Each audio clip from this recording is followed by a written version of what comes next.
está o amor? Onde está a forma genuína de viver?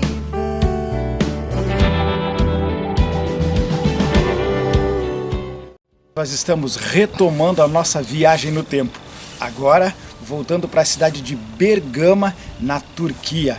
A antiga cidade de Pérgamo, para a qual João escreveu a carta à igreja de Pérgamo, a carta à igreja cristã de Pérgamo, que havia na época na antiga Ásia Menor, hoje Turquia. E a cidade de Bergama há uma história linda que retrata como foi aquela carta que João escreveu aos cristãos que estavam em Pérgamo. Temos algumas advertências, temos alguns elogios e que nós vamos ver ao decorrer da nossa história. O caminho estreito é o caminho da renúncia, o caminho da dificuldade, e muito poucos escolhem andar por ele.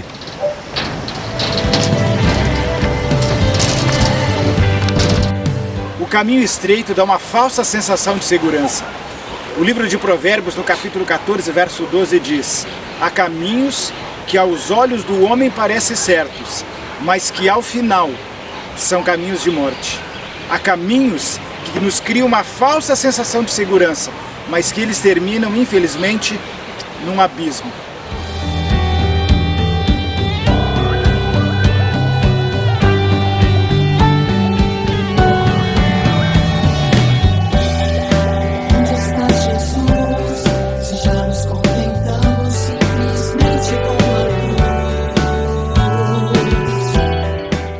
Na mitologia grega, Zeus era o deus mais importante da religiosidade praticada pelos gregos antigos, sendo aquele que regia os homens e os deuses. Sua importância na religiosidade grega fez com que ele constantemente fosse chamado de pai, sendo considerado o deus dos céus, do trovão, do raio, entre outros.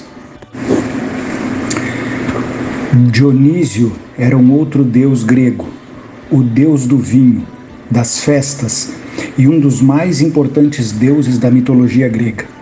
Além de ter os conhecimentos de preparação do vinho, ele possuía o poder de criar drogas poderosas. Dionísio é considerado também o deus grego da natureza, da fecundidade, da alegria e do teatro, inspirador da fertilidade. Ele também é chamado de deus do libido e na mitologia romana seu nome é Baco. Um outro deus da mitologia grega era Asclépio, o deus da cura. Asclépio procurou os poderes ocultos das plantas e descobriu curas para as várias doenças que afligem o corpo humano. Este era o deus da medicina, conhecido também como Esculápio. A deusa Atena é a divindade grega que representa a sabedoria, senso de justiça e inteligência. Conhecida como Minerva pelos romanos, a deusa grega Atena até hoje é lembrada como a divindade da civilização, matemática e artes.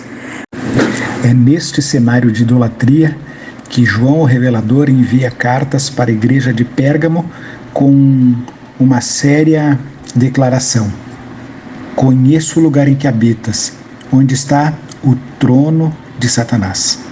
O altar de Zeus ou o trono de Satanás são paralelos surpreendentes. Na verdade, Pérgamo era o centro de 4 cultos pagãos, prestados a Zeus, Dionísio, Asclépio e Atena. Os crentes de Pérgamo haviam resistido às pressões do momento nos momentos de maior dificuldade, mas agora eles começaram a ceder gradativamente. O compromisso da igreja com o Estado, o compromisso com o paganismo foi enfraquecendo gradativamente a igreja. Trazendo para os nossos dias, nós estamos vivendo momentos de extrema dificuldade com aquilo que nós chamamos de cristianismo progressista ou cristianismo liberal, em que os sentimentos, as sensações estão sendo colocadas acima da palavra de Deus. Lembra que o texto diz que Jesus diz que viria caso eles não se emendassem, caso não retornasse à fidelidade na fé, que Jesus viria com a espada que sai da sua boca, quando nós vamos para o livro de Hebreus capítulo 12, verso 4, diz que a espada de 2 gumes afiadas é a palavra de Deus que penetra o nosso coração e conhece as nossas intenções. O que vai combater essa permissividade que o cristianismo moderno está vivendo é a palavra de Deus, a firmeza na palavra de Deus. Neste período, os mandamentos de Deus passaram a ser substituídos gradativamente por um novo sistema de salvação. Os dogmas da igreja e os ensinamentos de homens.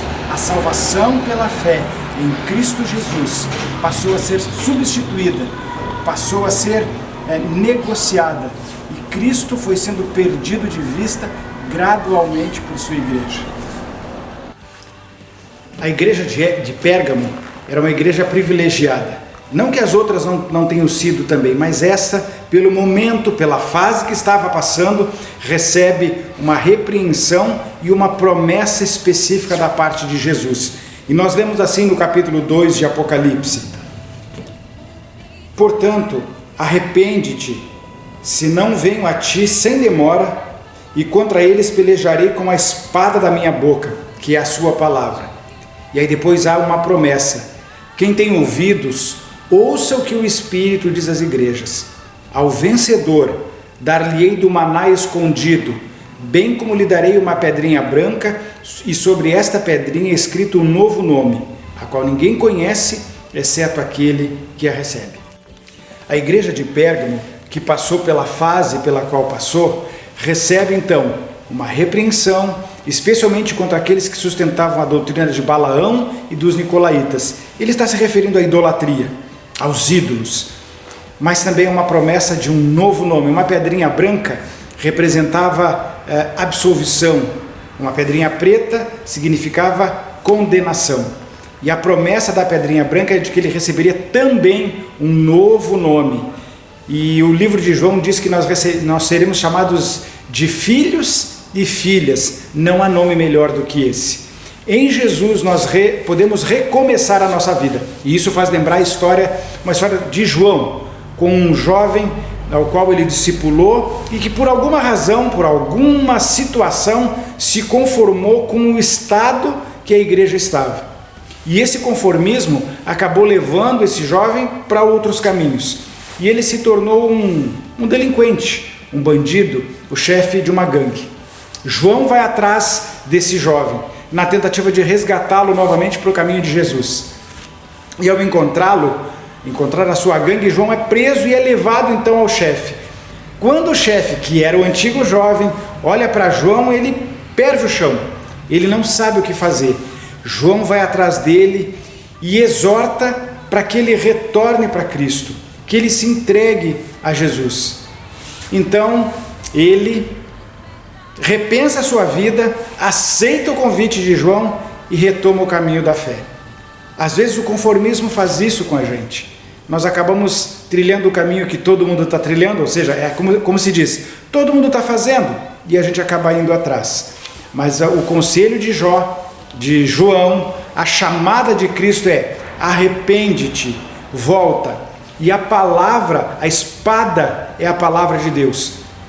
E eu gostaria de fazer aqui uma citação do livro O Grande Conflito, em que a escritora Ellen White diz o seguinte: não nos manteremos convertidos sem a aplicação diária da palavra. Que a palavra de Deus seja o nosso alimento, o nosso pão, e assim possamos enfrentar a idolatria, o conformismo e as artimanhas do inimigo, as doutrinas de Balaão, com o poder da palavra de Deus.